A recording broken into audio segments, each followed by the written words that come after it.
The open week comes at the right time. For our players, they just need to rest mentally and physically. This has been a special season. Our players have made an unbelievable run. The bigger goal is still to be met. The important thing is for us not to let one setback turn to frustration, excuse-making, lack of responsibility, and poor individual habits. Always look at what we have left. Never look back at what we have lost. A losing team looks for excuses. A championship team looks for solutions. Some losses are only deposits for later victory. We will practice Tuesday, Wednesday, and Thursday of this week. Today I'm going to meet with them, go over the tape from Saturday's game. Going to practice Tuesday, Wednesday, and Thursday. Give them Friday off. Come back on Sunday, get ready for Connecticut. We know this. We have a short week. We have a week with Connecticut, then we have a short week coming over with Rutgers. So we have 10 days to go plan. We're going to break down Rutgers this week, get that game behind us, and then get prepared for Connecticut later on in the week. Charlie, what defensively, what will be kind of the emphasis this week? I'm trying to shore up everything. Concern on defense is tackling and just gap control.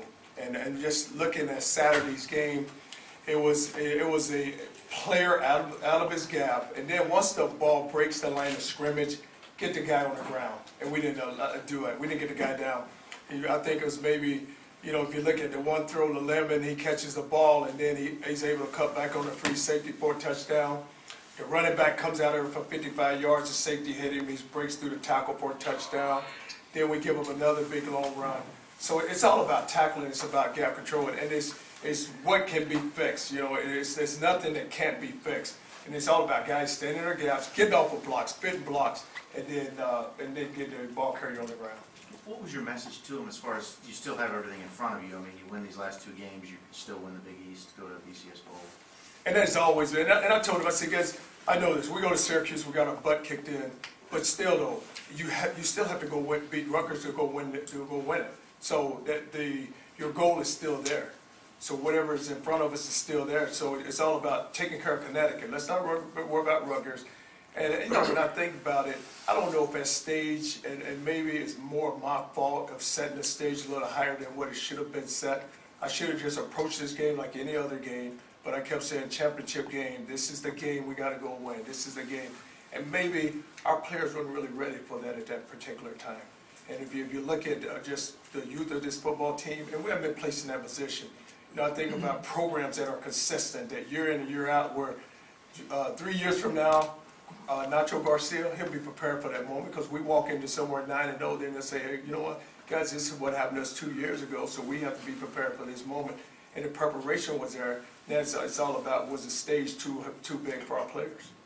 Charlie, when you're talking about gap control, I mean, if one guy's out of position, is that sometimes that gives up the big play?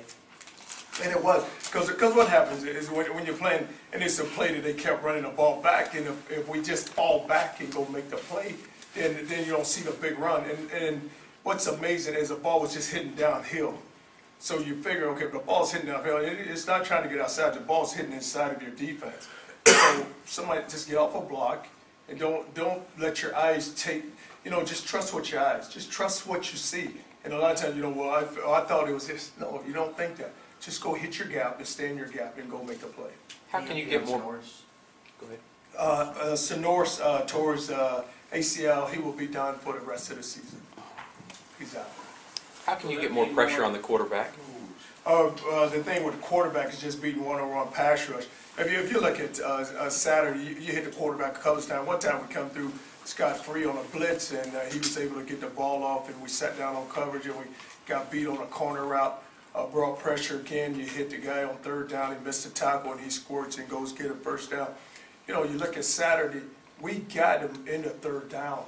Third down was an issue. You won first and second down, you get them to third down. Now they were had some unbelievable number on third down. I don't know how high it was, but we just didn't get off the field on third down.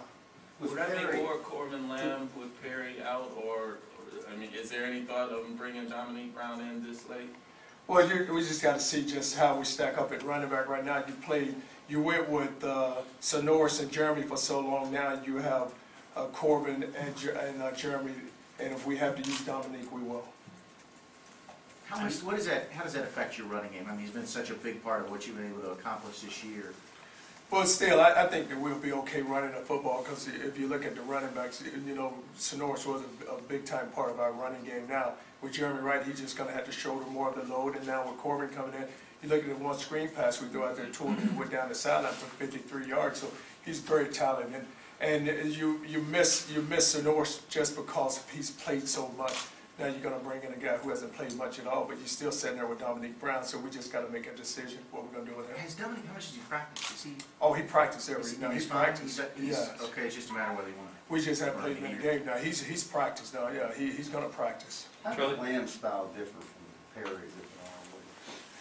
Well, if you look at Sonoris is powerful and he can run outside, but Corbin is a speed guy where he can get down the field. He's got enough breakaway speed where he can outrun guys.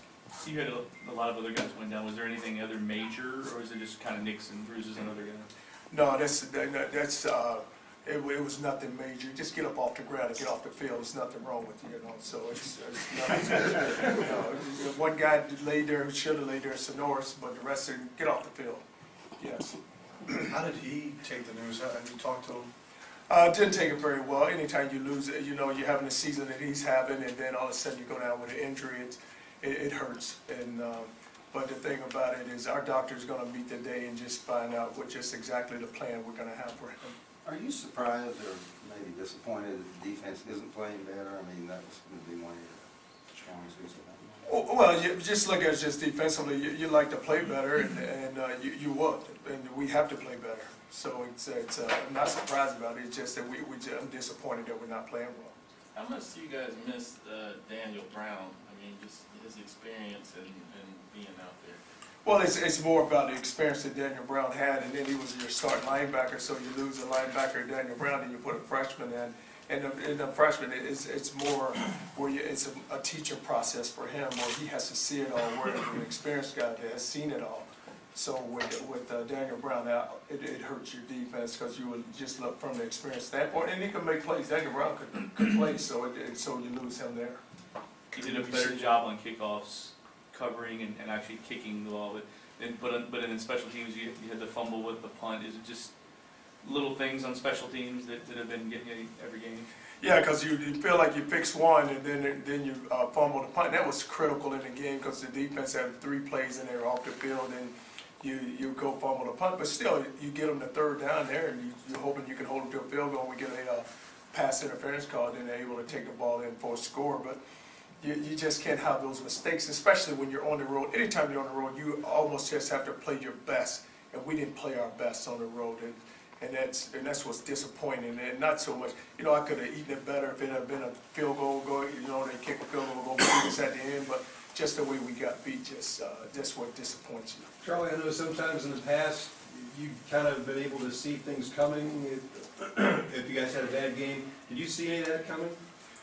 Well, I just thought maybe that we were just a little further along, maturity-wise, and we could have handled it a little better and now that looking back, probably put too much on them in the beginning, and probably should have just backed off and just let them approach it as. But what I didn't want to do is just walk into it and just feel like, hey, we weren't prepared to go into this type of environment, and that's all we talked about, that environment, and then all of a sudden, when you become a part of it and they see it, then maybe the stage was set a little too high. What do you mean by put too much on him? What are you talking about? Well, just all week I talk about championship game. This is a game we got to go get. This is the one right here. You know, don't worry about the next one. Let's go get this one, and this is the critical one.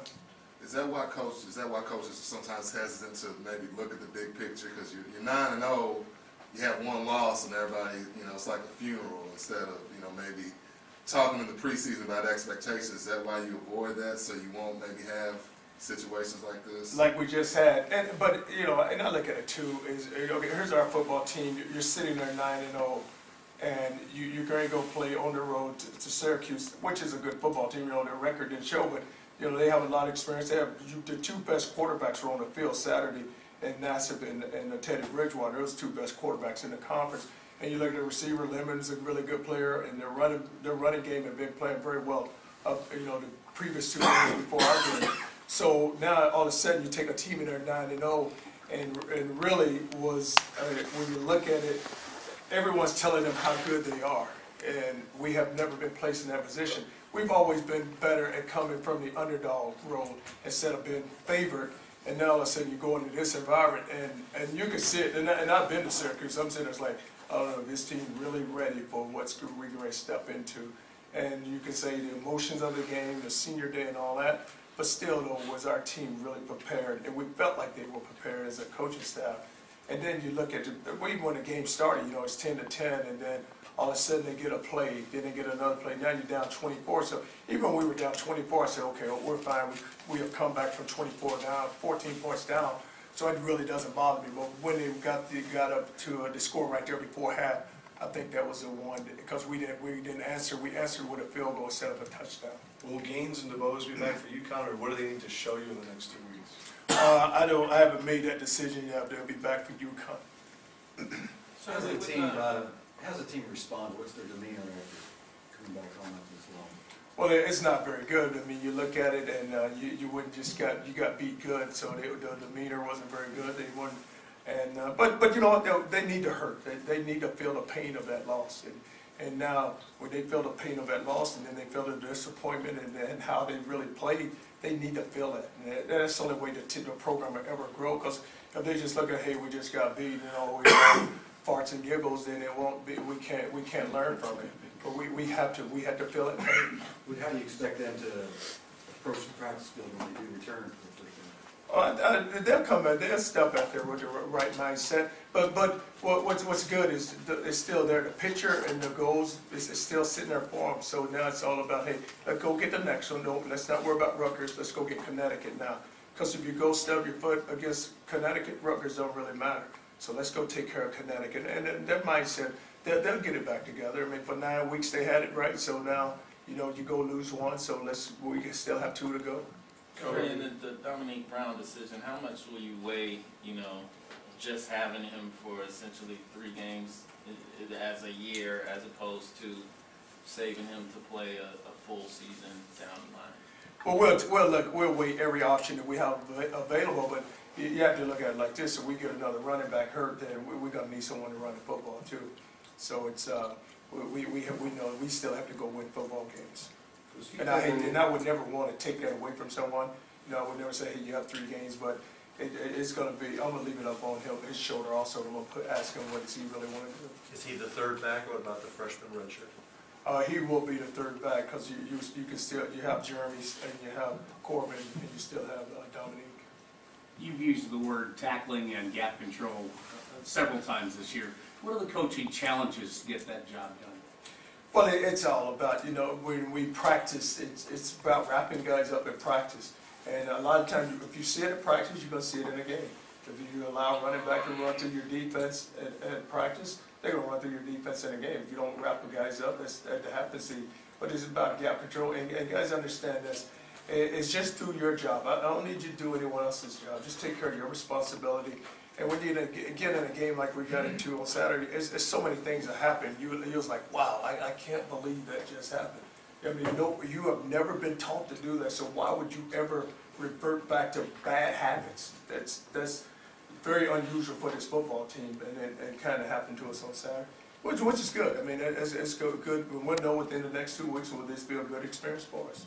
Charlie, how much do you guys actually tackle in practice? We do a period of tackling where it's wide receivers versus DBs, linebackers versus running backs, where you tackle. And you can't be very, very physical in practice because you can't lose guys. You're very limited with the number of players you have. Is it fair to say that there's less contact nationwide in practice now than there was maybe 10 years ago? And do you think that has an effect on the ability to tackle? Oh, it does, because what happens is that you can't be as hard as you were. And because what you look at now is you're in the, you know, you don't play 10 games, so now you try to pull back because you don't want any injuries because you're very limited player-wise. So if you lose a player in practice, then you're looking at yourself, why did I ever do a drill? I mean, we'll get the guy to the game. Let's lose him in a game. Let's not lose him at practice, hopefully. And like D'Angelo Brown, he was at practice when someone fell on him. But you like to get those players to the game. But you can't, just because of the limited number of players you have, you can't be as physical as you want to be in practice. You have periods where we hit, we pull off. You hit, you pull off. And that's